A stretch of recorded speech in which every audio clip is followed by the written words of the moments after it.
California Governor Gavin Newsom has drawn attention after making a bold prediction about one of President Donald Trump's top advisors, suggesting that a major figure inside the administration could soon be removed from their position.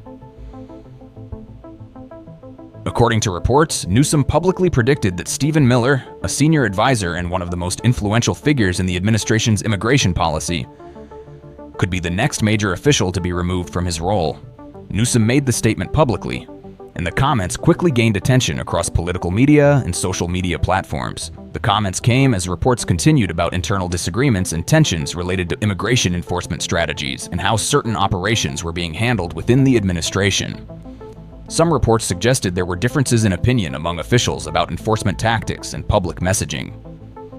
Stephen Miller has been one of the most prominent figures shaping immigration policy, including deportation strategies, border enforcement policies, and immigration restrictions. Share your thoughts in the comments below.